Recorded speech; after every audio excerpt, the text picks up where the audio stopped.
The next solo leveling, Tomb Raider King. Tomb Raider King have been in the work for a long while now. It had the manga, the webtoon has already finished, and and it's getting an anime. But the thing is, with this anime, a lot of people are already making comparisons to Jinsen Wu to solo leveling because the design are they might as well be 1 to 1, and it's kind of insane to me. But at the very least, the director is the director of Claymore. I don't know who the studio Eek is. And as far as the trailer goes, the trailer is pretty it's pretty generic as it gets. 俺は今日 He fights a monster. 死ぬんだな。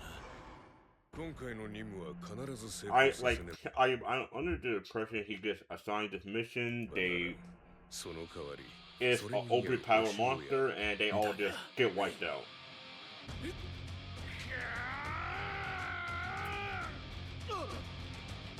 よくも俺にこんな仕打ちを。大川大勢。 And spoiler, I think it's kind of apparent he actually just gets revived, and you can even see where. Let me see where it's at.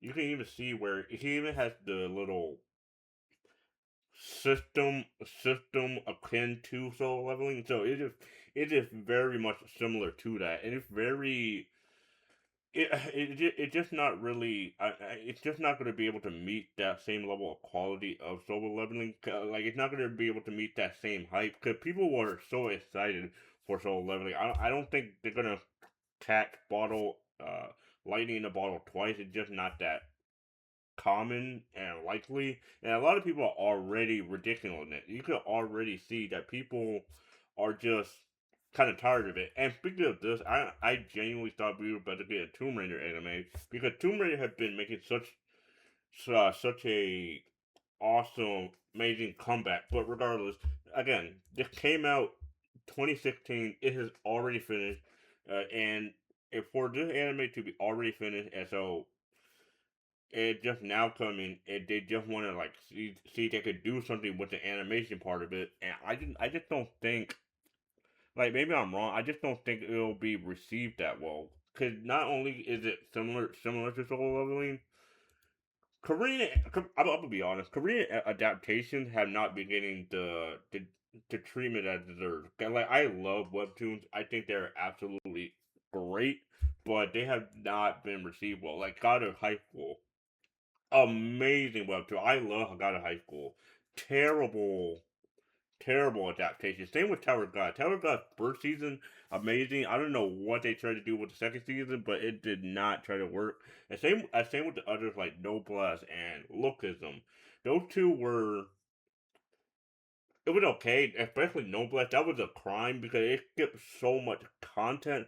I was actually kind of appalled. Like if they ever do a Korean adaptation of Teenage Mercenary. Well, they already announced that, but they do that Unordinary and The Greatest Escape, and they managed to botch that. I feel like a lot of people will absolutely lose their trust because Unordinary is something I really love, and The Greatest Escape developer especially like to see the viewer count. And people have so much faith, so much appreciation for the universe of for this webtoon, and and for this to be like for this different webtoon to be announced after the hype of all of solo leveling accomplishments after all of the waves of Korean adaptation, we really do not need another Korean adaptation L. Because it really does feel like solo leveling has been the one golden goose for Korean adaptation. Like we have, it's really rare to get a Korea adaptation that is genuine, authentic, and actually appreciate and respect the source material. That I am actually terrified for the ones that I genuinely do like because this trend have not been the best. And speaking of trend, I will say I am super happy to see I have not watched or read Farron, But the fact that the first episode came out, I believe, yesterday or 2 days ago, and the fact that it has already reclaimed it is number one once again, along with the first season, I think that is really hyped to see. I think with Fremen obviously the second season obviously going to fall down, whether it's due to review bombing or episodes not being up to par because when the first episode is probably going to be the most hype because so many people were excited for the first episode. And I think that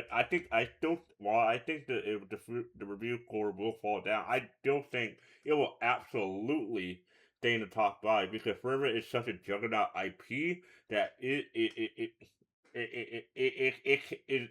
it's impossible for it to fail because it's just that good of a show and a webtoon. I still need to watch it because I heard nonstop praise about it, and for Furman to be this popular on the first episode alone, it is absolutely insane to me. Like it is like Jujutsu Kaisen, Fire Force. These are all powerful IPs in their own right, and for that too, it's still popular, but it is still nothing compared to this episode of Furman. That is an accomplishment that I cannot appreciate enough. I just had to put that in there. But back to Tomb Raider. I just hope for the best. The fact that this got 3.5 million views alone is actually insane to me. But I just don't know what they're gonna do about that anime. I just don't know. Okay, I never even read the webtoon, but I'm hoping for the best, but expecting the worst because these kind of anime, again, they just don't be doing that well. It's just very skeptical. It can be very hit or miss. But I will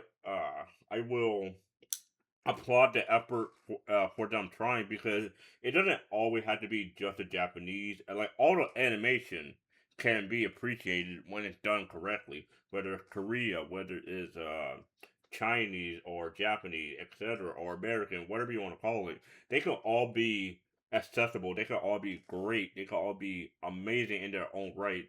It just lately we haven't really had the chances to enjoy it as much as we could, and I think we really need to step.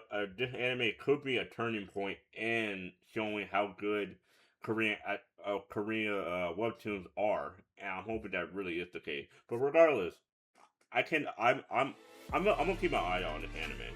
Let me know what you think of this anime as a whole, or let me know what you think of the webtoon as a whole, and I'll see you guys on the next one.